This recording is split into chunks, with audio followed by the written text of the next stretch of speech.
Hi, everyone. Thank you so much for joining us. My name is Debbie Forster. I'm the CEO of the Tech Talent Charter.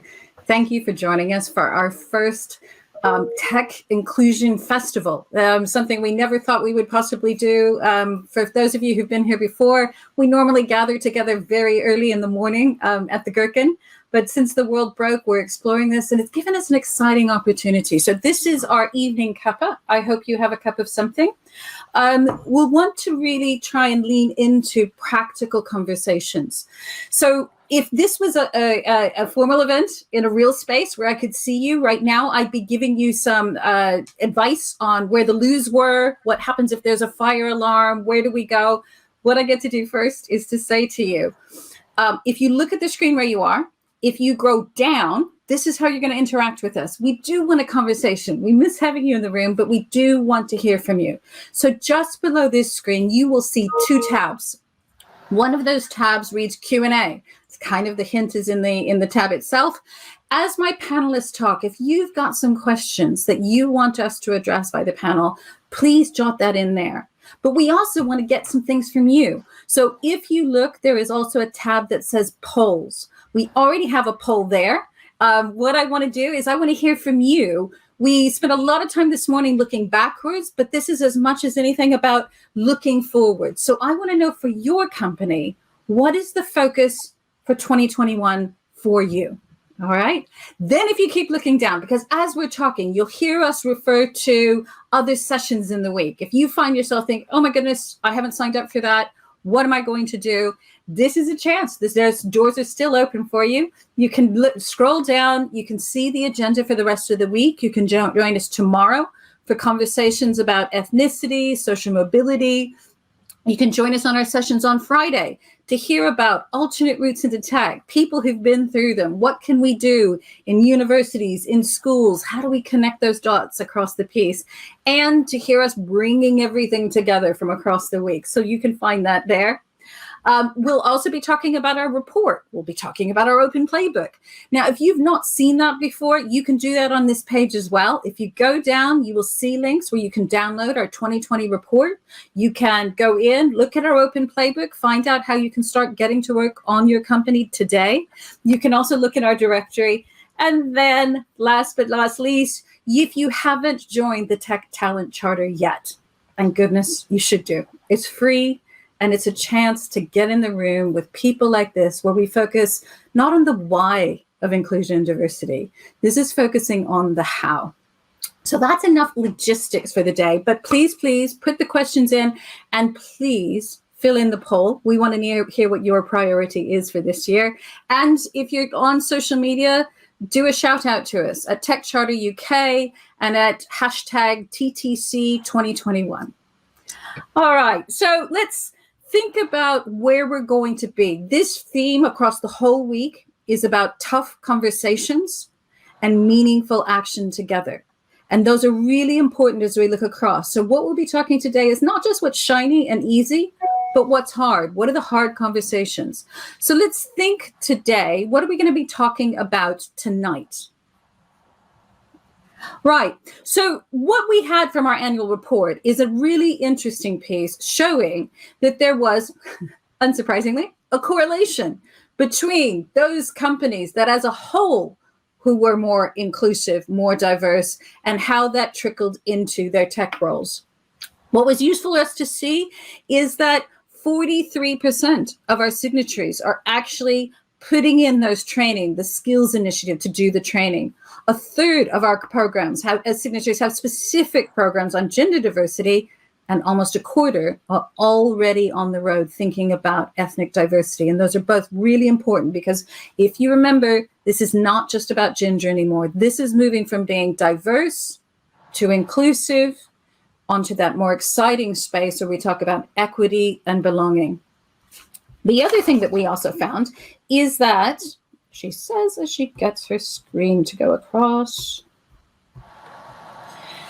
In our annual report, there is wider data, and it provides you with both insights. So it's not just the numbers, it's what can you do with those insights? What can you do to catch up with what other people are doing? How can you engage more in conversation? What can you do for your job descriptions to improve your recruitment? And also the benchmarking tools. Do remember that when you share your data with us, what you can do is not just hear the headlines, but you can sit down with our annual report to understand how you compare with companies of your size, of your sector, and now we can even let you start to compare yourself from where you are in the country. So this is that chance to take a hard look at yourself and those hard conversations. Okay, so let's think about what we're going to talk about now. What we now see,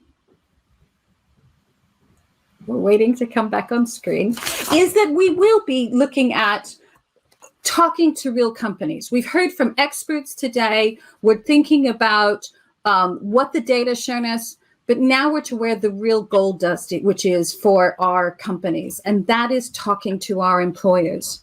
Before we talk to our panel, I had a chance to sit down with two very senior executives of Unilever to try and understand where they are in the space. They were ones who really broke new ground in terms of gender, but they're going in even further. So let's have a look at the first part of a chat that I was able to have with Unilever. Hi, thanks so much for joining us for our fireside chat. For our audience, do you mind introducing yourself before we sort of launch into the topics at hand today? Aline. Yes. Hi, everyone. A pleasure to be here. I'm Aline. I'm Executive Vice President of Global Marketing at Unilever and also Chief Diversity and Inclusion for Unilever. Thanks. And Steve.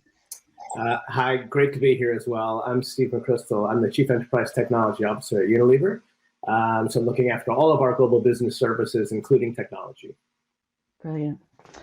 All right. Well, thank you for joining us today, and thanks for talking to our audience. So everyone here in the room is here because we want to understand how do we really move the dial on inclusion, on diversity, on equity in tech and within our companies as a whole.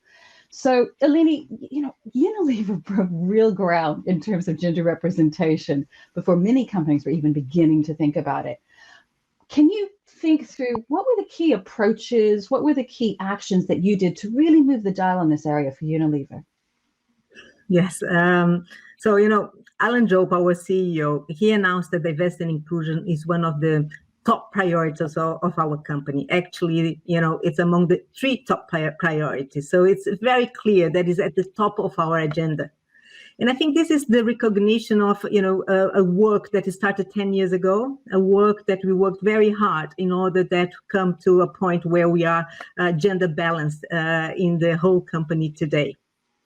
I think there are many things that we've done. To crack this is not an easy thing. It's not a silver bullet. But if I had to define 3 things that were quite fundamental, I would say first thing is ownership from the top and accountability across the entire organization.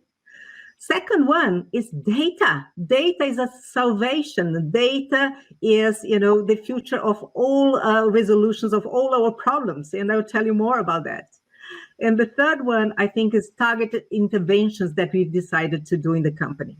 So let me explain a little bit more about each of them. So ownership from the top is easy to understand. When diversity and inclusion is under HR aside in the business, people don't pay attention. But when diversity and inclusion is a CEO business, then it becomes the entire company's business. So it's very important to have the top of your organization totally in the agenda of diversity and inclusion. The second point is that, in Unilever, we have, a mantra, and we say we measure what we treasure. And if we wanted to make progress, we need to start understanding what is our baseline. So where is our starting point in each of the geographies, in each of the functions where we are? If we have clarity about our baseline, we can measure progress, we can make people accountable, we can create traction in this agenda. So it's very important to start having a baseline that people can refer to. And we had that baseline, and what we created was a global diversity board. And this global diversity board is composed by people that are very senior leaders in the organization. And this is chaired by the CEO again. Although I'm the Chief Diversity and Inclusion Officer, for the Global Diversity Board, it is the CEO business to chair that meeting.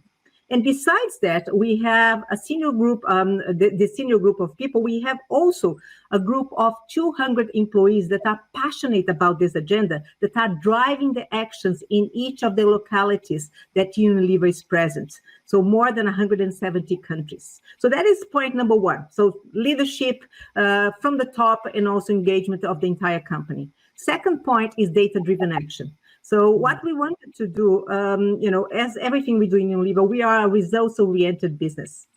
While there is, a lot of debate if, we should put targets or not, if we should allow culture to start changing things and then, things are going to unfold, we decided that we wanted to do both at the same time. So we set targets to our geographies, to our functions. We had targets in terms of short-term, medium-term, and long-term. And with that, we could compare our progress, and that helped us a lot. And I think that, if we wanted to be at the cutting edge of using results-driven, activities, we need to start using data in a much more efficient way. And in 2018, we started a partnership with a professor from Harvard, Iris Bonet, and we started to thinking, how can we use data to accelerate this journey? And we did something super simple that I teach all the companies that connect with us. We created something that we called gender appointment ratio.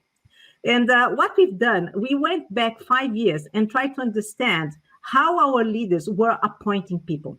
How many people they have appointed that were women, how many were men. And what we wanted to have was a balance, so 50-50. But what we found out is that some people were very much skewed to just appoint men, and some few people were just skewed to appoint women. And of course, neither of them were right, so we wanted to have a balance. So it was a huge surprise for those leaders to see their own data, to see that, my goodness, in the last 5 years, I appointed very few women, for instance, and they understood that that was a very important thing for Unilever. It was a very important signal to their leadership style. And of course, with that data, that changed their behavior. Next time that they were promoting or they're appointing a new person, they were very conscious about what they needed to do.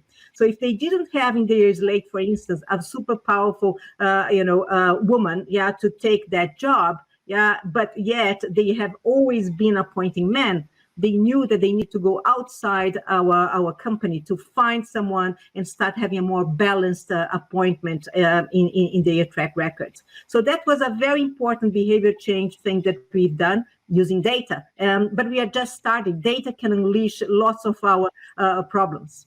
And the last point I wanted to talk about is targeted interventions. It's like personalized marketing. We identified where in our business we had the biggest problems, which geographies, which areas, and we did interventions there that were tailor-made for those areas. So for instance, supply chain, historical supply chain is an area where we don't have gender balance, but there we did a phenomenal job in this last 10 years, and we are in a great space. Customer development or enterprise technology solutions, and that is now called UniOps, which is led by Steve. Great examples of huge progress. So these were the three areas that I think that really moved the needle for Unilever. Fantastic. And that really resonates from what we've heard from our members and what we see in this year's report. Now, Steve, if I'm honest, I know there are some companies in which the tech can hide in the umbrella of an organization in terms of the numbers. It looks great from the series, but you dig down and we come up against the idea, but that's just not possible in tech. There's not the women in tech, etc. How did all of this play through for you in tech? How did that play through, and what did you see happening? Thanks, Debbie. It's a great question, and Aline kind of almost led into it in her last comment there. I thought very well. I've been fortunate to work at a number of other companies, and I would say, Debbie, you are exactly right. The amount of excuses I've heard in the past, particularly in technology, and we're a global workforce, obviously, so I have people all around the world, and in certain geographies, even more difficult, to be able to attract, in theory, women into these roles. And I think the focus, the targeted interventions, measuring with data that Aline talked about, has made a huge difference. I mean, I would say I'm really proud of the progress that we've made. So we do call our group Unilever Operations, or UniOps, which is the global business services arm. That covers a whole host of stuff from a technology point of view. It's infrastructure, it's cyber, it's enterprise applications. So stuff that some people might say could be difficult to get talent. As a total group, in 2020, we had a gender balance of 54% female, over 54%. When I specifically dig down into technology, though, so we're not hiding and we share our numbers exactly, we're closer to 45%. But I can tell you, I've been a part of some big companies who were really proud to be just over 20%. So and I've got to say, for my signature is the minute you said that, a few companies are just going to think, oh God, we got to, but it gives us the art of the possible. Yeah. If you're using your data driven, but really leaning into those interventions. Yeah, and I think, if you go beyond the numbers a bit, it's a really motivated and inspired group. And so we have, obviously, we have a very active women in technology community that runs really cool events all the time. And you get to, and oftentimes we'll bring in other women to kind of inspire us from other industries. We just agreed last week in early March in our next session that we're going to have. Sudha Murthy, who's the chairwoman of Infosys, a technology partner that we use quite a lot inside Unilever. She's coming to speak to the team, and I'll be joining her in a little panel as well. This is a fantastic group, actually, because I've done it a few times. They're super challenging, the questions they ask is fantastic. I mean, you have to be on your game. I tell you that. You absolutely have to be. You don't have a free lunch. No free lunch. But it's great because it's a place, I think, where you can share experiences and thoughts, and it's safe. We can just talk and kind of figure out. And every one of them, I come away learning stuff. And I think it's completely evolved my leadership team and their mentality on things as well too. And I think that's important, and it really comes through what both of you were saying, because yes, it's data, but that leads to interventions and culture and growth. Because I think for a lot of companies, while they might be getting better at the attraction, the retention and growth isn't there. For a lot of us, we're seeing that we've got leaky pipelines. So it's never resting on your laurels. It's constantly looking at what do we do next, and what do we do next, and what do we do next to create that culture in which everyone's working together to get that right. And so leaning onto that, Aline, to both of you, this would be a great time for you to sit back, to light the cigar and say, we've arrived, to rest on your laurels and say, look at us. But you haven't. One of the things I got so excited about is, like many of my members, you're just saying, okay, now what's next? So can you talk to me? What are your plans for 2021 and where are you going next? So Aline. one thing I can tell you, there are many mountains to be climbed. Yeah, we are in base camp. Yeah, just, achieving gender parity is base camp. There's so much more. This is an endless story. There's so much to be done. So we achieved gender parity at the end of 2019, which was fantastic. In the year 2020, we received the Catalyst Awards, which is one of the most prestigious prizes in the industry. We were delighted with that. This is a big recognition for all the efforts that we are putting there. But the journey is really only starting. I think that throughout our journey, we have consistently responded to changes in society, changes in terms of norms, and we need to increase our responsibility much beyond gender. So, one of the things that we decided to do is to change from talking about equality to now start talking about equity. So we call now our team Equity, Diversity, and Inclusion. And equity is also about fairness like equality. However, equity takes into consideration the different support systems that different identity groups require to access the same opportunities. So, for instance, a person with disability require different support systems if that person wants to, access the same opportunities for promotion. So it is very important that we understand the different groups and the different needs and tailor support systems for them to really thrive. So our strategy is an organization-wide effort that, we want to achieve equitable and inclusive culture that eliminates any bias and discrimination from our practices and policies. We strive for a work environment where all individuals are treated fairly and respectfully, celebrating their human uniqueness. So we want to put focus on 4 strategic identity groups that, there are many more, but we wanted to put focus on 4. First one is our continuous commitment to gender, because there's a lot yet to be done on gender. Second one is about race and ethnicity. My goodness, what a gap we still have on this area. Yes. Persons with disabilities, again, a huge gap. Our society has 10 to 15% of people with disabilities. How many of them are working in our workforce today? And the fourth one is really members of the LGBTQI+ community. So all these groups require special programs to address their challenges and to really change their underrepresentation in our organization. So this is our next step, Debbie.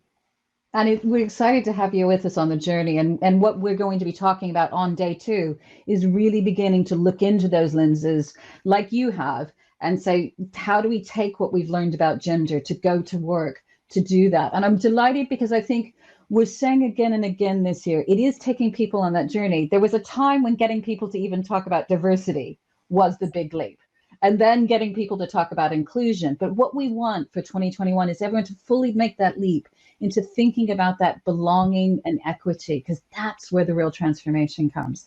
I mean, Steve, where then does tech play a part in this, on this next step of the journey? I think it's a great question, and I'm gonna hone in maybe on one group that that Aline called out, where I think that there is progress, but not enough, and that's people with disabilities and the struggle they can have. And I think technology has an absolutely huge opportunity here. I mean, we're pretty fortunate, I have to be honest, because we do have great partnerships with some big tech companies, with Microsoft, with Salesforce, with Adobe, lots of great companies that we work closely with. Microsoft in particular, I mean, this world has changed quite a bit. We're all in mediums like this or Teams, etc. And they're investing a lot, no question. And we've seen benefits from their investments. You'll know in some of these environments, like in Microsoft Teams that we happen to use, you'll have a blurred background and that kind of stuff. That was actually developed by somebody who had a hearing challenge and was easier to read lips in that kind of context if you blurred the other surroundings. It also protects you from showing stuff you don't want to show on camera, but also it really helps in the space. However, I would say one of the things that Aline does in another part of her role is she challenges our organization to get real. And I think it's a fantastic kind of campaign that we've been on a little bit, which is saying, okay, really, how are we doing here? And I have another member of my team who over the last 10 years has suffered from a degenerative vision impairment. And now he's gotten to a point where he's completely impaired from a sight point of view. And we have all kinds of technology, screen reading capabilities, all kinds of stuff that he's been using. But the reality is, if you listen to him, he'll tell you, it has been disabling for him, the technology. It has not actually helped the way we think. And again, Aline could ask me, how are we doing? I could say, oh, look, we've got this and we've got that. But the reality is, when you hold the mirror up, it's not working the way it needs to work. And that's an opportunity for us to say, it's time to move away from Basecamp here. And that's a space I think technology has a huge role to play. We need to partner. We need to foster the investment behind it. But you need diverse people at the table to help you, help guide you in the design of this stuff. We can't do it ourselves. I don't know what it's like. It's doing it with people, not to people. This is the key. This is the key, I think. Yeah. So I think huge role to play. And my job really is to ensure that when we design stuff, we design for inclusivity. And that the only way I'm going to do that is by having an inclusive team around me to do it. And in 2021, we are going to have a more additional hack days to look at that. We began last year, like you, looking into that piece of what do we do to help our employers be more inclusive in terms of disability. But like you, it's base camp and can go deeper. And I like what you're saying. And this is the theme for the conference as a whole. It's those difficult conversations. It's okay, well, that's great, but what's really happening on the ground? And we only understand what's happening on the ground when we talk to the people with us. But that goes back to, we've got to have them in the room with us. We can't talk to personas. Okay, we can't talk to user cases. We need to talk with people. Okay, so Steve, let me say on one thing. So 2020, that was a fun year. Okay, it was full of unique challenges and opportunities. And we were pleased to hear from all of our members that it didn't dim people's commitment to D&I. And in fact, there were a lot of learnings that we can build from. So from your perspective, as we please start moving towards some kind of new normal, what do you see from a D&I perspective? What are the opportunities or challenges that we should be thinking about? And what are you thinking about in Unilever as we come out of this crazy time? Did 2020 end? I might have missed it. It's a little bit the same right now, right? Everybody looks at their diary and say, "Can we see what that's going to happen?" Look, I think interestingly, I would say maybe it's not. It hasn't all been bad, and of course, COVID has been bad. But maybe the way in which we've learned to adapt and live with it has not all been bad. And I think it's actually probably opened our mind to some important shifts. If I go back for a second to the women in tech and think about the way they've challenged me before, something I wouldn't spot or see maybe is something that they've often shared with me about a feeling they can have, because candidly, most of them, if they have families or loved ones around that they support, have an unfair role to play compared to the male in their household, meaning they pick up more responsibility at home than maybe I do, let's say, if I'm being real for a second, right? And that's hard because in many of the places that I have my teams, they have incredibly long commute times, sometimes an hour, 2 hours. And they've shared with me many times, sometimes the guilt they can feel for leaving earlier from the office to help take care of, balance the craziness of life, right? And I think the one thing that we've sort of learned during this time here too is that, working remotely, it's a huge unlock for us in many ways. I think we've broken some myths here that we thought, oh, you couldn't be effective doing this. I think, no, we're learning we absolutely can be effective doing this. And if this, in a way, can, make it more accessible to work at a place like Unilever, because I don't have to sacrifice so much to balance what's important to me in my personal life, I think that's really powerful. So I think there's a real opening up that we can do, and that will help us, for me, I think it helps create a bit of an unlock for us, really. I think we'll pioneer new ways of kind of thinking about flexible working as we go forward. And that will just enable us to attract more talent. I do think there's an important element as well, though, leveraging technology, which is being careful on the well-being of people. Because if you're going to attract great talent, we're all struggling with the blurring lines of when does my personal life take over? When can I shut down? And we can use things like workplace analytics to kind of see and go back to the data that Aline talked about, which is really important. Are there pockets of our organization and teams that are stressed, that are working too far outside of the boundaries? And can we make some interventions there too? And again, if we do that kind of stuff right, we make it easier to attract the right kind of talent for the long term. So I think there's a big role to play. We learn a lot. And that's something that for years, Steve, we've been talking about, because if companies can finally break through these myths into the flexible working, into the meaningful part-time work, remote working, etc., that opens the doors not just for women. It allows more men who want to get involved in family life and caring to do that. The impact for people with mental health challenges, we know a lot of millennials want it. It is a win-win.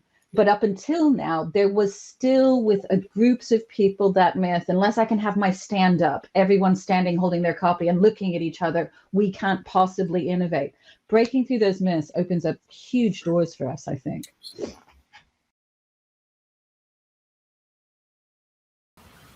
So as you can see, that was an interesting discussion, a glimpse of where the art of the possible, what we can do. And we'll have a few questions at the end of the week, finishing up with Steve and Aline as they look forward and going through. Now, some of you sitting there are probably thinking, oh God, but I'm much earlier, or I'm much smaller, or I'm not multinational. How do I do that? Please remember, this is about companies at all sizes and all stages. And we want the conversation to carry on about where we are in those journeys. To help me with that, I'd like to bring my panel in the room. These are people from companies of all sizes. And this is our chance to really hear what's going on the ground today. All right, so you guys have worked with me before, several of you. You know the one thing that I'm ruthless about is really short. I don't even call them introductions, micro introductions, because I want to get as quickly as possible into talking about what's happening. So Adam, you have the misfortune of being at the top of my screen. Can you introduce yourself to the room? Yes, I'm Adam Leach. I'm the Chief Information Officer at Nominet. We run critical national infrastructure for the UK, but we are an SME. That's it. That's great. And then we've got you up next. Tim, it's up. You're up front and center now. Thanks, Debbie. Hi, everybody. I'm Tim Jarman. I'm the Diversity and Inclusion Lead for the UK, Ireland and Western Europe at Microsoft, who are a fairly big tech company. Good to be here. Gillian, you're next on my screen. Hello everyone, I'm Jillian Green. My pronouns are she and her. I am leading the inclusion work within Sainsbury's Tech, the tech division of Sainsbury's, the retailer, and the brands within Sainsbury's. And your site is a bit smaller, isn't it? When we talk about Sainsbury's Tech, you're less the big multinational. So you'll give a sense of a flavor of what's possible when we're smaller and perfectly formed. Indeed. George, you're up next. Hi, everyone. I'm George Brasher. I'm the Managing Director for HP for the UK and Ireland, and also a large tech company.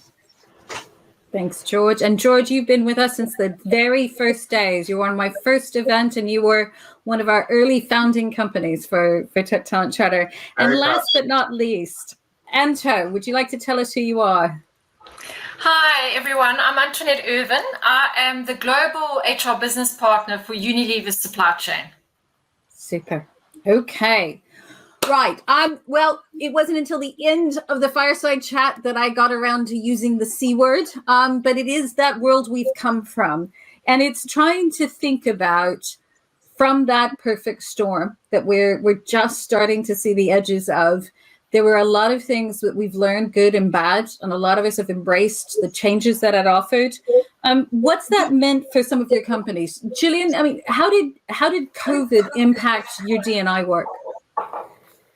I mean, it's first worth mentioning that COVID and the pandemic in many ways has set D&I in the broader sense of the word back a bit across, if you think about things like the pay gap became non-mandatory for the year, and it's been a fight to get that back to mandatory. But actually for us in Sainsbury's Tech, it became a real opportunity, and we saw inclusion and diversity topics become so much higher up on the agenda.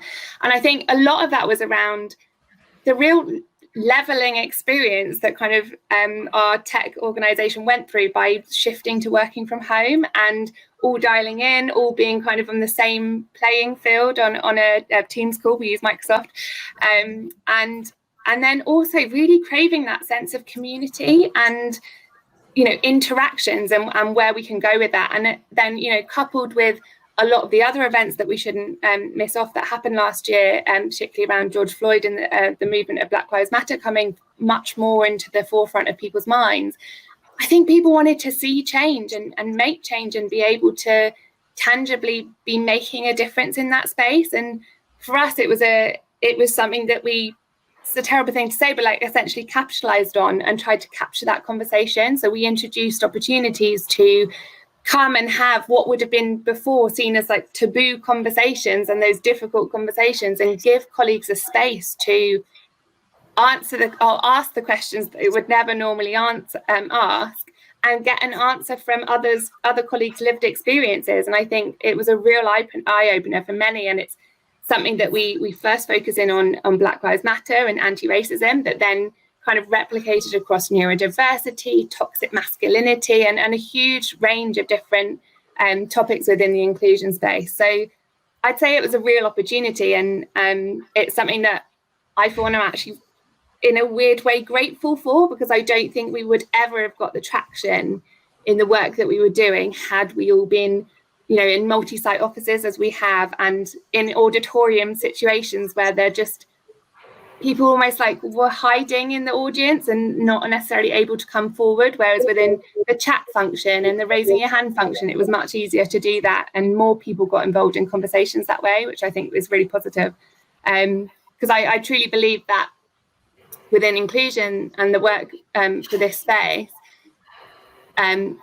prejudice is really driven by the fear of unknown and ignorance, and coupled with conditioned bias. If you're able to break down that ignorance and provide a platform for understanding and learning without an element of guilt attached, and to kind of welcome that process and recognize that everyone's on a journey with it, then you can really help break down that prejudice. And I think that was something that many colleagues really faced into and really valued. It was that opportunity, wasn't it, to when one of the most powerful phrases for me coming out of what the tragedy of George Floyd was that challenge and that opportunity for everyone to move from not just being not racist, but to being anti-racist, that challenge and opportunity to learn how to become allies, to have the difficult conversations. I'm saying this as a white middle-class woman of privilege. And so having to hear and listen and go on that education route was really powerful. I mean, what about the rest of you? What else did COVID, Black Lives Matter, all the Joes of 2020 open for you in terms of D&I? Well, I think for us, the challenge, like many companies, we suddenly, were all remote. And it just made us really reflect on that, and really made us think about, we'd had discussions probably about 2 years ago whether we should embrace more flexibility for all of the good reasons to include, to be more inclusive, to widen out the kind of talent pool, but we'd never quite been brave enough, if we're honest with ourselves, to do it. And COVID just forced us into a situation to do it. And I think after doing it, for realizing that this wasn't something that's going to be just, 1 month, 2 months, it meant that we had to embrace, and allowed us to really look at, what we do for flexible working, and really adopt a new policy for flexible working, really rethink what we're going to be doing with the office. And principally to do that for, good reasons for inclusion, but also as a growing organization to look at how we attract talent and the best talent, and knowing that just in our locale of Oxford, where we are, our HQ is a great place to hire, but being able to suddenly throw the doors open to look more widely has been a great opportunity, and something we really want to embrace. So you're one of those companies who isn't saying, every now and then I come across one of those companies. I spoke to someone yesterday, was saying, well, when things get back to normal, we're going to have to. And I was trying to say to him, there is no back to normal. Yeah, we've just decided, hopefully things go back to normal, to some definition of normal. But we've just decided that, do we want to be forcing everyone back into that tight 5 days a week in the office? And it's just no, we don't. And we want to kind of embrace all of the positive things that will then allow us to do as a business. If I could build off that, Adam, because it's interesting, obviously, different sized companies, we had a very similar experience. And I'd say, number one of the things that's happened over the last year, and what's been a terrible tragedy in many ways, was we gained a new insight about our teams, that, really it was results, not presence, that really mattered. Yeah. And I think it was really eye-opening. And I mean, I liked what Steve McCrystal said earlier, which is it's a real unlock that you don't have to be located near one of the large cities in the UK or Ireland in order to be an effective team member. You could do that from anywhere. And, I've always thought that if you're not sitting on my floor in my office, you could be anywhere. And I think that will be something that we'll keep with us. The second thing, to your point about, not going back to normal, we're talking to companies of all sizes right now, and they're all having the exact same conversation regardless of size. They're thinking about their real estate strategy, they're thinking about their technology strategy, and they're thinking about their people strategy. And all of them will be embracing this hybrid way of working. And I think it can be a real benefit for our teams because it allows them to operate on their own terms or operate in a more flexible way. And it makes us a more inclusive employer for them. Absolutely. And just to add to those points as well, I mean, it's so right. This is something that took everybody by surprise last year, obviously, and we had to shift, make change and adopt a new digital way of working that could have, in normal times would take potentially years, and we all had to adapt very, very quickly. And as has already been said, this has exacerbated some inequalities in the way that we work and in broader society. So, the way that companies have adapted has been really important, and making sure that they are, that we're all paying really intentional focus on D&I in all of the things that we're doing is important to support our employees. I mean, some of the things we've been doing at Microsoft, as it became obvious that schools were going to be closing, people were going to be having to deal with all that brings to them whilst also working at home. We quickly introduced what we called our pandemic school and children closure leave, which was an additional leave benefit that was given to caregivers, giving them the opportunity to have a number of weeks off to just settle and organize themselves after schools were closed, so that they could really think how they were going to manage. And then that was followed up by 12 weeks of additional leave that was given, that could be taken consecutively or intermittently, to enable them to really think logistically about how they balance their priorities, enabling them to stay connected with the workplace, but also feel included with work while they were balancing their caregiving responsibilities. And we saw employees in over 61 countries utilize that benefit, which was great.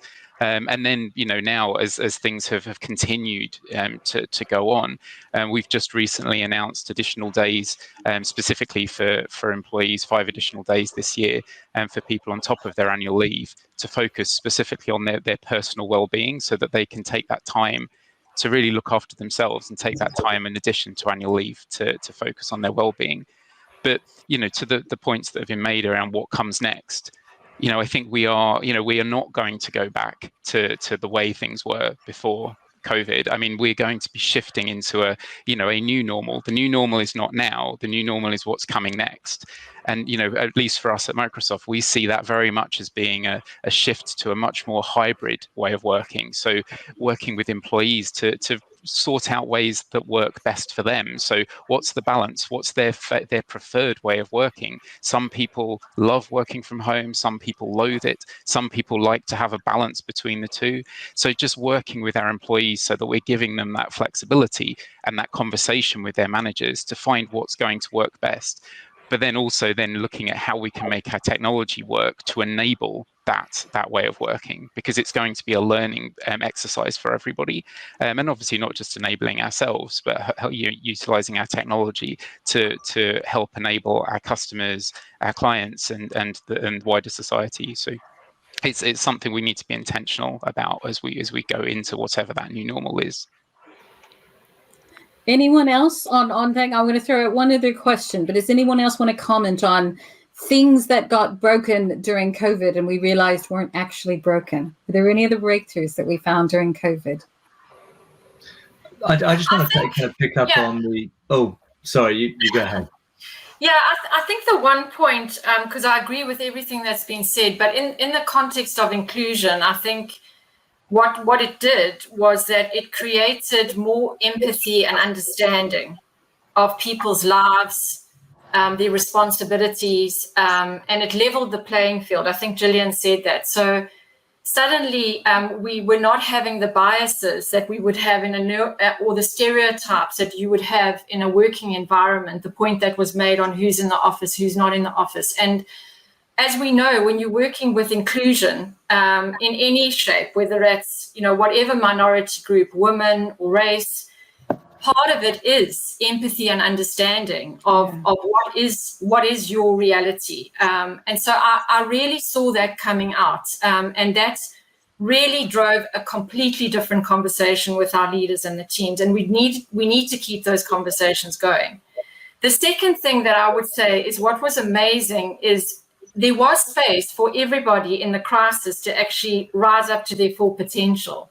So suddenly we saw leaders in the business that were either newly promoted, newly joined, and they just started, rising to the challenge in the various areas. I work in the supply chain for Unilever. So we've got 260 factories around the world that we needed to keep running. And again, it created that space where before they may not have had the psychological safety, or they may have been the newcomers, or they were what I would call outliers in the team, and they weren't given that space. And suddenly in COVID, we were seeing some amazing things happening with leaders that sort of stepped forward. So there were quite a lot of things I think we can reflect on during that time, because the crisis, and we're still in it, but in that moment of everybody needs to play their part, it was really interesting to see how suddenly we put aside our differences, and that inclusion and that difference and that diversity started to work in our advantage. Fantastic. And there was a really interesting, if people haven't seen it before, the Harvard Business Review did an interesting study of women's leadership styles, and how, according to the study, women's leadership styles excelled under COVID. So that's not to say you men can't do it, but it was that chance to shine. It was an interesting piece. And again, a shout out why we need diverse teams. Adam, you were going to say something else. I was, and I'd have to remember what I was going to say. I think it was on the point about when Microsoft were talking about giving additional leave, which is great, and it's great to be able to enable employees to do that. But as a small business, that's kind of an incredibly hard thing to do, and it's a kind of challenge to kind of balance the need in that time of crisis to keep operational and keep delivering to your customers, and also making sure that you're providing additional time for your employees. And that was something that I don't have any really good answers to that, but I just kind of wanted to recognize that was a struggle on both sides, and particularly for, I think, a smaller business was we tried to understand how people were dealing with that, whether they were shifting hours, working in different hours, and try to then accommodate that. But we didn't quite have the capability or the spare capacity to be able to suddenly have a lot of people not working. So that was a challenge we had to face up to and still kind of grapple with. Is kind of one of those daily things that you've got to kind of balance. And that comes back to what we were talking about, which was the conversations. And it is where sometimes a smaller company finds it easier than a huge company, because it is those conversations. What do you need? How can we help you? Yeah. Challenging to put it to work. But it is that driving back to, because again, I think we heard in our working lunch today, too often we are putting as the same term when we say flexible working, when really we mean remote working. Flexible working is different for each person. And for many people, it was the flexibility of hours or the ability to shift into part-time that made a huge difference. All right, Can I pick up on that, Debbie? Of course.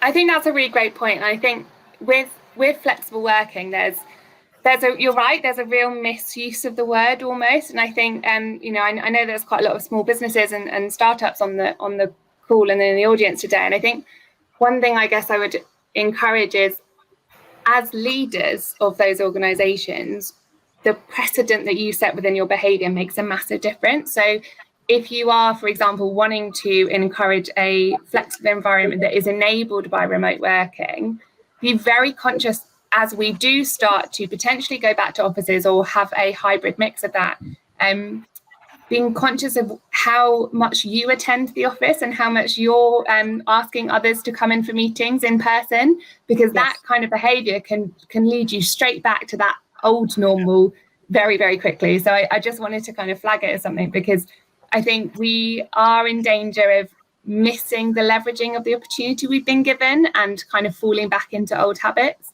So I just want to flag that. Yeah. Also, there might be a kind of rush of excitement of being able to get out of your house. Everyone's just going to leap on, and then suddenly we realise, oh no, that's not quite. And isn't that the truth? And I think because for very few of us there's very few of us who would say, you know what, I want to work 100% remote. I want to work 100%. It is that flexibility there. And what I loved, and I think, Adam, even on the conversation, you came in on one of our working lunches on flexible working. It is that re-envisaging going into the office. Wouldn't it be a great position that when the boss says, and we're going to have an all hands team meeting and everyone goes, woohoo, we're coming into the office. We didn't often get that pre-lockdown in that respect. So by flipping our conversation in that respect, there's again that opportunity.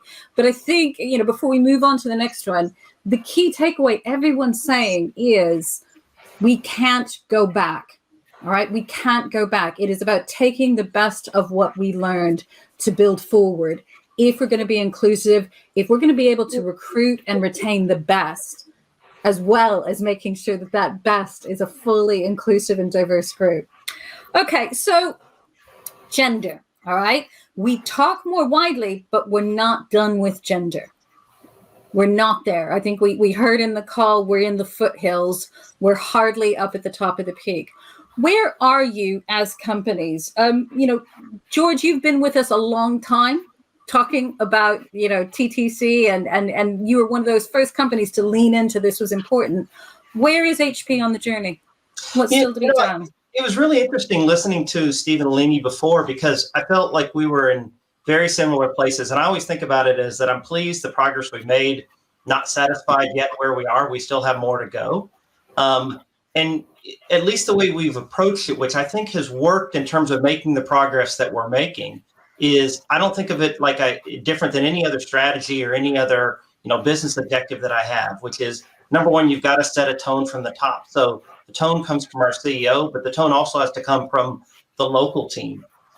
Earlier, I can't remember, one of the other panelists talked about, I think, Gillian, it was you talking about matching your actions and your words. So that's really important for the team to see, because even if I tell them this is something that we're doing, here's why it's important, they're then going to see how serious is George about that. So, and I was pleased to see the Aline talked about, I'm the chairperson of our UK and I diversity board. So it's one that we've set up to support our employees and some employee networks that have been set up. And I felt like I needed to do that because I thought it would send a very powerful signal to the audience. I also joined our global diversity board to represent, the European countries. And again, I wanted to make sure my team knew that. The next thing is really simple. You build a plan that has a set of meaningful actions. So Debbie, you talked earlier about meaningful actions, and that's what you have to do. But then data is really your friend. You need to know your baseline, and then where are you making progress? Where are you going faster than planned? Where are you falling behind plan so that you need to drive it forward? And I'd say the final thing is making sure that you've got transparency and accountability really matters. Once a quarter, I have a country review with our CEO and his executive committee. One of the things I talk about is our progress on our diversity metrics. I can tell you it's it clarifies the brain when you have a set of activities that are set of metrics that you need to report out. It's no different at any level of the organization. And so we've really found that to be very successful, particularly the meaningful actions and particularly making sure that you communicate them more broadly to the team so that you can have that reinforcing. Fantastic. What about the rest of you? What's making it different and what's still to be done when we're thinking about gender in our tech teams? So I have to say, it was really inspiring listening to Unilever and when they say they're still in the kind of foothills. And I think the foothills there are our mountains that we're still heading towards. So it was sort of kind of humbling. But I think that we started on a journey of thinking, well, let's resolve kind of the gender. It's an obvious, visible problem that you can see more readily than other types of diversity and inclusion. So I think we started on that path. But then it's kind of as soon as we got into the debate, I think we realized that we just didn't know how bad or good we were in any particular area across any metric and not just gender. So I could really empathize in what they were saying about data. So we've sort of recamped around what data do we really need to know and to gather to really understand our business, to make sure we're making those kind of the correct interventions.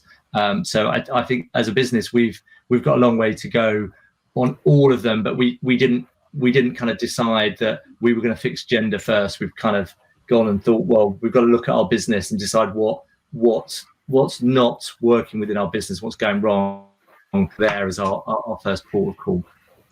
And Adam, that's important. The thing that we were hearing from our experts today is there is no magic bullet. And it's really important to companies to start with where they genuinely are, not where they think they are, but to start with that data and build from there. What about the rest of you on gender? Where are things? What are you focusing on at the moment?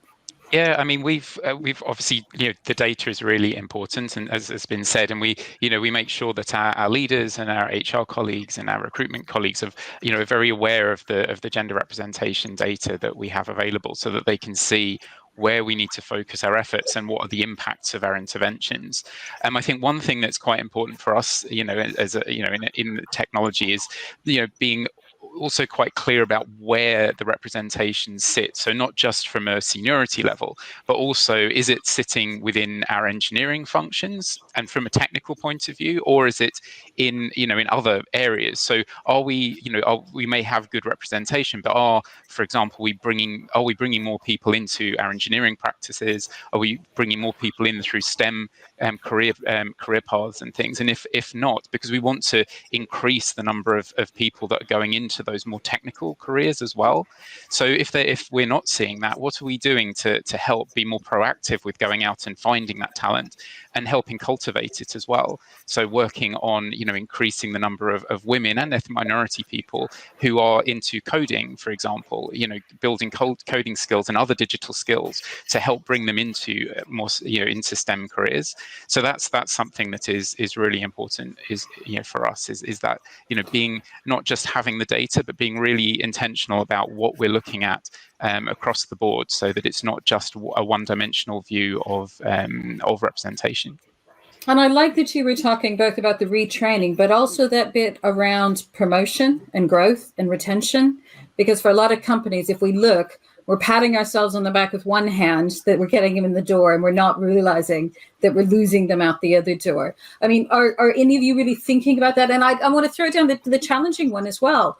Are we promoting part-time workers? Are we promoting people on flexible working? Are we thinking about job shares, not just the traditional roles? Where are we in that in the room?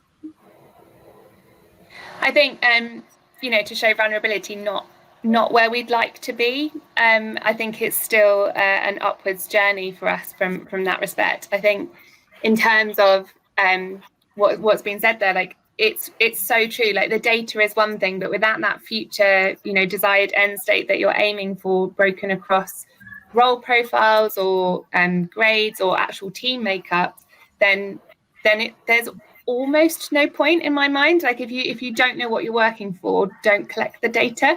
You need to understand like what your direction of travel is. But I think from a flip of what has been working is like we're fortunate enough to be able to resource a Women in Tech program, and we have kind of 4 elements to that, from circles, which are kind of safe, intimate spaces for colleagues to come together and explore learning material and kind of have conversations and build support networks. We have inspiration seminars. We've got one next week, which we're very much looking forward to, that are, our real kind of flagship events that are open to all colleagues across tech, but it's run by Women in Tech. And we have a leaders network and mentoring as well.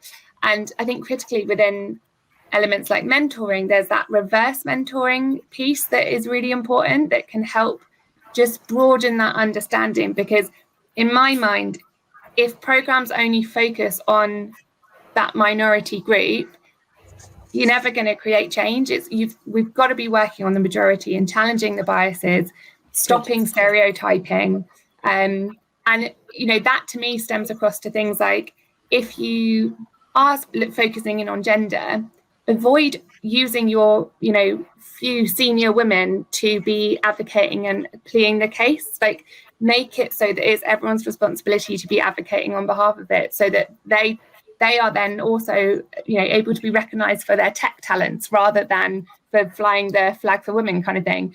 do that across all elements of inclusion. It's something that, you know, is so critical to kind of moving that piece forward. And I think the other piece that we can really make a difference on is really focusing in on your sponsorship. So not just promotions, but who are you lining up, who you kind of cultivating and supporting to increase their development, to then be able to step into future roles and future leadership, because we all know how critical leadership and representation can be. And then finally, one thing I just wanted to mention was with that circles piece that I said, yes, okay, in Sainsbury's Tech, we're fortunate enough to have a team that can resource the Women in Tech programme. But circles are something that any business can pick up, because there's an organisation called Lean In that you can pull down from, draw down the resources, and you just get a group of people together. And it doesn't just have to be women, it can be any group of people that come together and learn on it. So there's some really great resources out there in the world that you can absorb as SMEs as well. Fantastic. Super. Anyone else on gender before I move on? And can I say to the audience, thank you to those of you who have already been putting in some questions in that tab. So remember, this is below my talking face. There are 2 tabs. One is for that poll that I want you to fill in, but the other is if you've got questions to give to the panel. But anyone else in thinking about that before I move on? Hey, Debbie, can I just say one thing about job shares? Because you when you said it, you got my attention. I was lucky enough as a very first time manager 20 years ago to inherit 2 sets of job shares. There were folks that had personal reasons why they needed to. So I had, and they would work Monday to Wednesday, then they would do the handoff Wednesday to Friday. It was the best thing. I loved it as a manager. We were able to retain some great talent, you know, and it was great for them because it allowed them to get done in their personal life what they needed to have done. And if you talk about retention and how important it is, and you were earlier you're mentioning, you know, you got to watch out for the leaky boat, that you can bring folks in, but you don't retain them. It's a great tool. It's something that HP's done for years. They did it for years before I became a manager, but it is a phenomenal tool, and I cannot recommend it enough to any company in the industry. Fantastic. And George, and that is so important. And again, I hope COVID has shattered some of the illusions around part-time working. And so when we're talking about meaningful part-time work, when we're talking about job shares, if you look at one of our partners or look at the recording we'll have from the Working Lunch on flexible working, the stats around people who are looking for meaningful, flexible hours and meaningful part-time work, you're not just going to get some great women. You're going to get some great men. You're going to get different age ranges. This is, again, a game changer if we want to get and keep talented people. All right. So, nope. Yeah, I just wanted to add something about your question, because you know, working in Unilever's global supply chain, as I said, which is just full of technical jobs, I thought it may be helpful for our audience just on some of the learnings we've had. And one of the things that in the last three years that we've been looking at when we've been looking at career pathing of women and men, and this is a generalization, so forgive me for that, but is that over the years, our male colleagues have had very good career pathing by the leaders. They've had the right jobs, the right skills. And so when we've got to the table of discussing who gets those promotional opportunities, they've had everything they need to be ready for those jobs. They've done manufacturing, they've done planning. In our context, you sometimes need what we call end-to-end experience. And what we found with our women is that when we really looked into why were our women, why didn't we have the pipeline, and we still have that today, and we put a lot of energy into our talent discussions now, is the women did not have those opportunities. For whatever reason, they sort of very often would just get what was there, and there was a lot of generalization, you know, that they wouldn't like running factories, and so they missed out on some of these quite fundamentals. So what we've been doing in Unilever is to address that now, is to look at both the male and the female career pathing and be very deliberate now about where we are creating the opportunities for our top female talent, as we are with our male talent.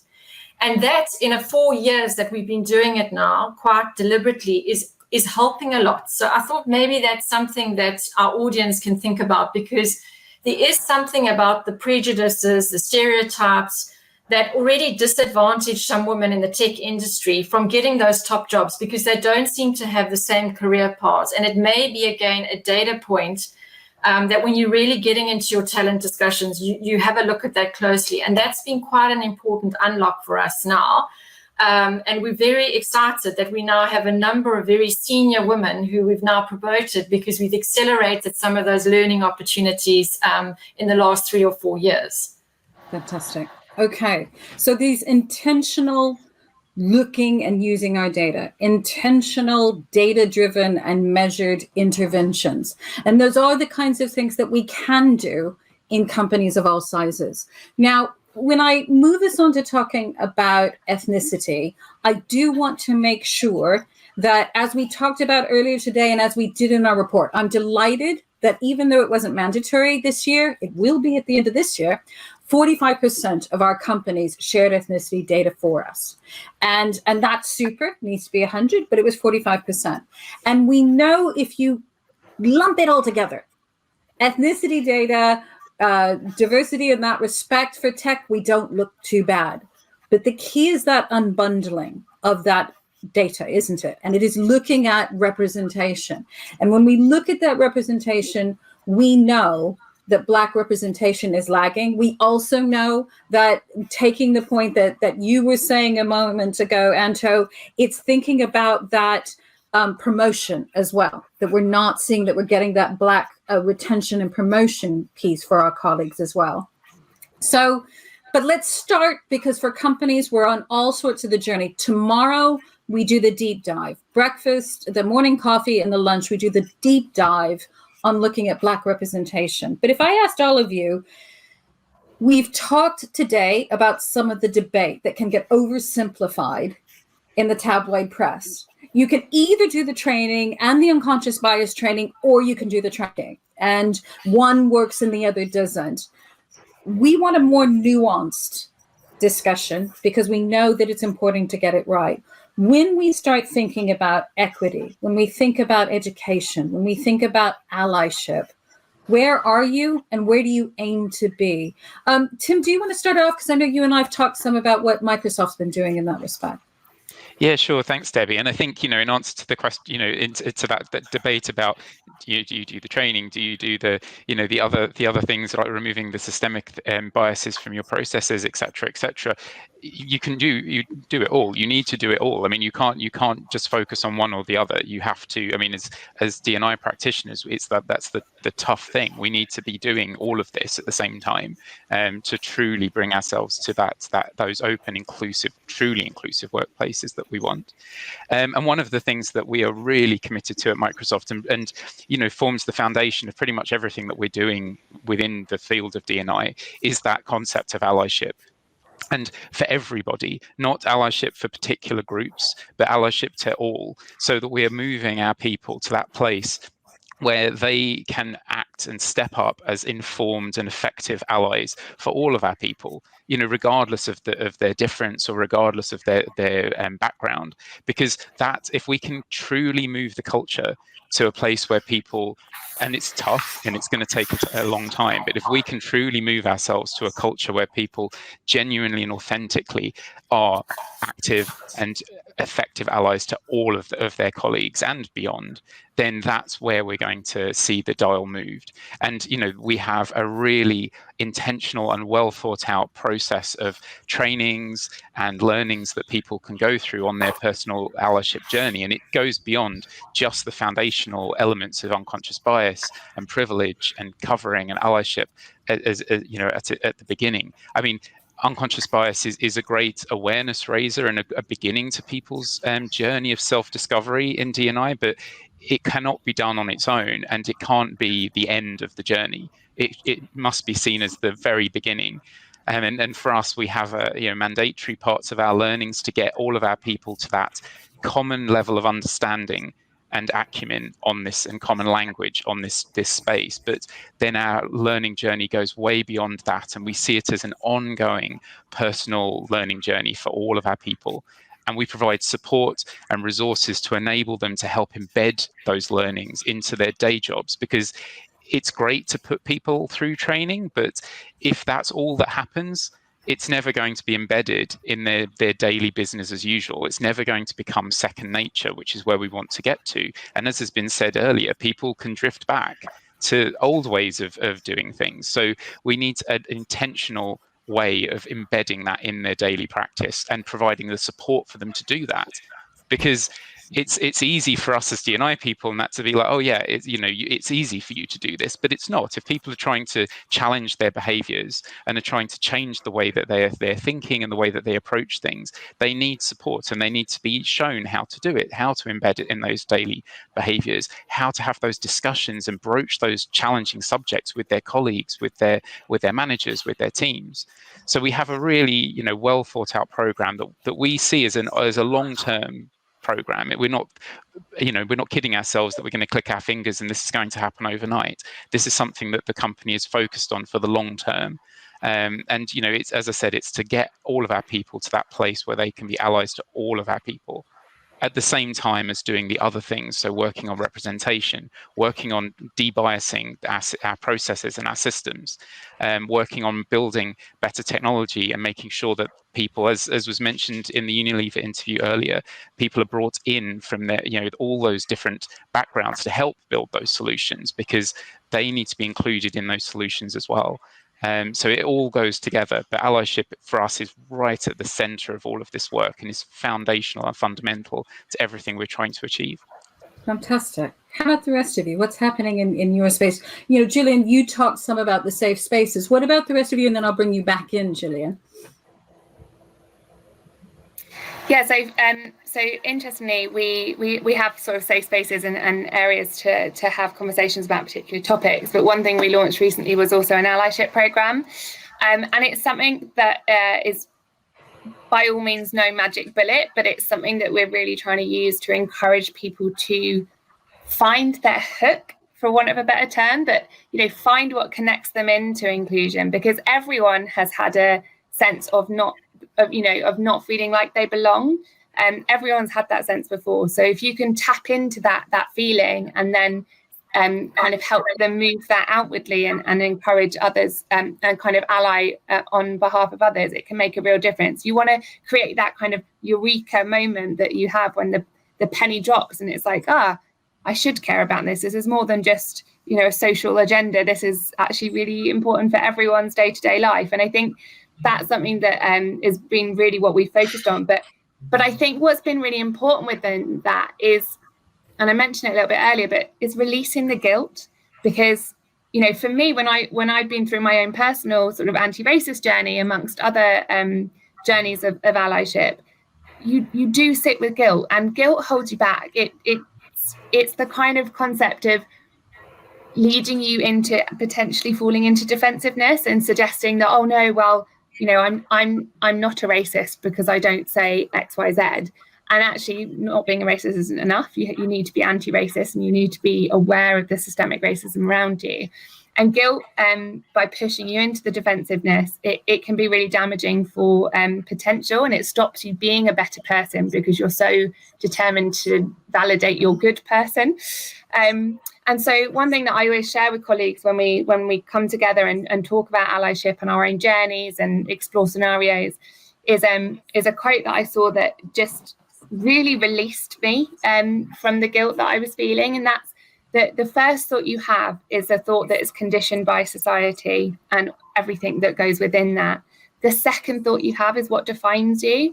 And for me, that's something that I really use as a guiding light, because we all have unconscious bias, affinity bias. We have so many different biases within us, and we all have a lot of the same conditioning that we've been brought up on and variants to that, but there's all kind of elements of bias within us. And if we can have that first thought and move past it and move into that second thought to make that second thought the most prominent one each time, then that's really the eureka moment from an allyship journey point of view. So we're really encouraging colleagues to do that and appealing to that hook for them. Fantastic. Anyone else want to line on that? Yeah, I wanted to say, I'm sure, I don't know if anybody can get my accent, but I'm from South Africa originally, lived in South Africa all my life, and was working in and out of Unilever at that point before I lived in the UK on racial reconciliation and transformation in Unilever and actually outside of Unilever in some of my associations. And I completely agree with what Gillian said, but I do want to encourage everybody that's listening today is that the fundamentals of having the data, as we said, and that's obviously quite a sensitive topic when it comes to race, and having what I call the D, an understanding of what is your ambition, what is your representation, as well as working on what are those conversations that need to be taking place in a racial context for people to have the empathy and the understanding. Those are the two things I would say in my experience have been ingredients. And what we have found, even in South Africa, where race is, if any of you been to South Africa, it's topical on everything, everywhere you go, is even in the context of Unilever there, we really had to get the data. We really had to understand, because when we really realized how underrepresented we were, we then had a realization that there was really something to be done, again, about that representation, as well as why weren't we seeing our promotions, etc., coming through. And we did something in that context, and having been in the US myself and seeing what's happening in the US, is we did do a very, very serious, let's say, intervention where we took groups of leaders away together. And in our case, we took them to the Nelson Mandela Museum, which is in South Africa, which shows the history of the country. And what we were wanting to achieve was to bring about that empathy and understanding, because the challenge that we see sometimes is that we all have our different views, and people, it's difficult because there's so much polarization. And it's a very, very difficult topic. It's not like gender. But what helped was we took those groups, we wanted to put them through the context of what was happening in this example in South Africa, but we actually do something very, very similar now in the US, with the context of the US, what happened in the US, slavery, etc., etc. And then we created 2 days for those teams to start opening up about what were their biases, what were their assumptions, what were some of the conversations that people are absolutely terrified to have on race and on their perspectives. And, there's lots of examples where that actually caused quite a breakthrough. The last point that we did do is we took leaders that we felt were willing and wanting to be advocates of racial transformation. So we started with groups that were advocates, because we knew that would be easier for those conversations to be unlocked. So I do want to say it sounds lame maybe, but there's a very important part in this, which is about ensuring you create an environment when those conversations can be held, that need to be held in your workplace, about the challenges that people experience on both sides of the race discussion. Perfect. Aline, that's absolutely spot on. And we're going to build on some of that tomorrow. Now we're going to go into the Q&A. Apparently, I need to tell you, look, guys, apparently I look really, really grainy. I think it might be part of my broadband connection out here in the wilds of Buckinghamshire, or you might remind yourself that I've been doing this all day and I might just actually look this grainy. So my apologies. If whatever the case is, just take it as the sign of age, and clearly the caffeine's running out. Thinking about then some of the answers that came through, we've talked again and again about data. We're going to gather the data, and it's how do we start? If we're battling survey fatigue, if employees aren't really sure, we've not really necessarily built that trust. Is there any advice on how I could start on that journey? Tim, do you want to start that for us? Yeah, sure. Thanks, Debbie. And it's a really good question. And, I think it been touched on a little bit earlier around, being intentional about what you measure. So, not looking to measure everything, but really think about where you want to focus, where you want to move the dial on your representation, where you feel that you need to get that extra insight, and be intentional about what you measure. But don't just do it for the sake of measuring it. You need to do it so that you are affecting positive change in your organization. And I think from the trust point of view, it's so important that when you are wanting to embark on data collection, so whether it's through full self-ID on your HR system, so it's linked to an employee record and then can be used for, obviously within GDPR confines, can be used for workplace analysis to really understand your business and the impact of your interventions.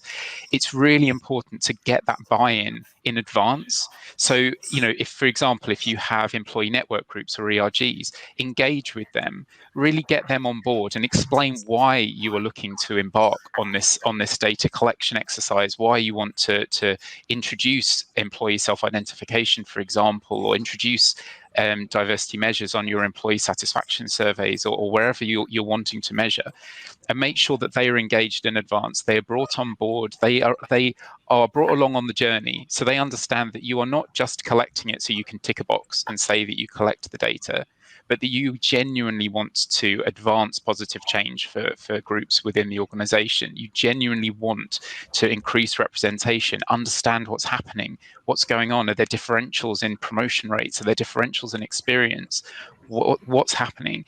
And that you can then demonstrate that you are advancing change. So once you have gone out and explained to people, built that trust of who's going to have access, what's the restriction on the access, who's going to have access, what are you using the data for, go back out and make it clear to people after the exercise that that you have used it. Use examples so that they can see that you are genuinely putting their data to good use, but also making sure that there are options available to say, I prefer not to answer. So if people don't feel that they're being coerced or forced to answer a question, that they are able to consciously say, psychological safety. Absolutely. Yeah, because that gives you useful information as well. If particular parts of your business, there are swathes of people that are putting, I prefer not to answer, or I don't want to say, that can tell you something, because that's data in and of itself. Yeah, exactly. Absolutely. Super. Thank you, Tim.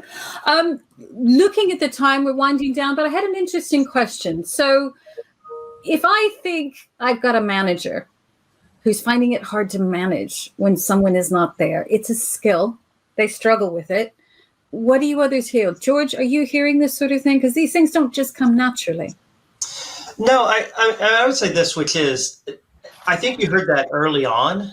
I think that's dissipating now, because if you think about it, all of us have been managing remotely, and some, at least for part of this last year, I think about it, I'm coming up on, I sent everyone home March 13th, so coming up on 1 year of managing remotely.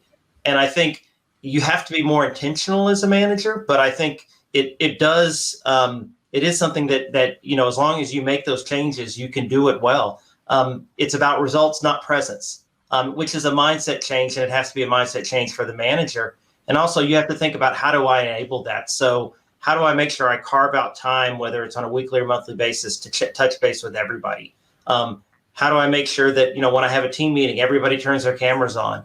How do I make sure that I'm finding ways to check in with people that I might be worried about, because maybe they live alone, or maybe they live far from their family. So I think there's things you have to do intentionally, but I think that's really dissipating now, Debbie. I don't think if you go back a year, yes, that was a significant issue, but I don't hear that anymore, because I think people work. Yeah, but let's make sure we gather the learning now, because if we think about forward a year, we're going to be bringing in new managers. So we have learned a lot. We've had no choice. But I think it's important to capture those sorts of things.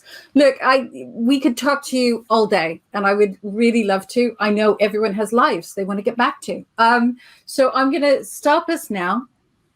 Thank you so much to my panel. There's so much we'd love to talk with you about more. There'll be other discussions going on. There's lots to learn. This is the start of those discussions. If you're still wondering about the data, if you're still wondering about, how do I do flexible working? What do I do if I'm a startup, if I'm an SME? Can I urge you, have a look at our open playbook below. There are sections. We have also online on our YouTube channel events where we've unpacked these topics in much more length, and we'll continue to do so in future. So, okay, let's see I took a survey and I've been told that lots of you were doing the poll. So let's see what have those of you on the call been saying. I'm looking for a word cloud. Okay, so recruitment's coming up. It's pleasing to see that it's leadership. I'm pleased to see that we're looking at inclusion, not just diversity. You've picked up the data piece. Well-being. I really like the idea on well-being. So we'll share this and more with all of you. But as we come to the end, let me remind you of a few things. If there's more that you want to understand around ethnicity, Black inclusion, how to become a more inclusive and equitable workplace for your Black colleagues, please join us tomorrow morning for our morning coffee, where we'll be talking to employers who are doing this in the space. If you're one of those people that kept saying, but I'm a small company or I'm early on the journey, how do I do this? Come for lunch. We've got some really practical things. If you're early on the journey on allyship, on education, on recruitment, on retention and growth, when you're thinking about Black inclusion, that's the time that you want to come. Social inequality is a big thing, and we're not hearing as much about that in the space aside from what we do in schools. If this is something that you want to understand how you can do that, please join us for our evening coffee tomorrow. And then the big game changer is going to be that retraining piece. If we know that it's only going to take so much time, there's so many people out there who did the computer, who are already in the sector, we have to think about how do we bring others into the space. Those alternate routes into tech are the central theme for what we're doing on Friday. Do let us know if you have any other questions. Do give us some shout outs on social media. We're at hashtag TTC 2021. We also really want to know what you thought about today's session, aside from the fact that I clearly looked grainy and broken up all the way through. My apologies. But we want to understand what you want to talk about, what you want to hear, and what went well and not well from today's session. So if you look just below my grainy picture, you will see on the Q&A tab a link to a survey. Now, I am terrible at filling out those surveys, but I'm asking you to be better than I am at this. We need to hear from you. It's a busy time of year. It's hump day. I don't know what you're logging off to do, but I want to give you a few early minutes to log off and do it. Thank you for joining us for the Tech Talent Charter Flexi Festival for our evening cuppa. I look forward and I hope that I can see you tomorrow morning for that coffee. Thanks, everyone. Good night.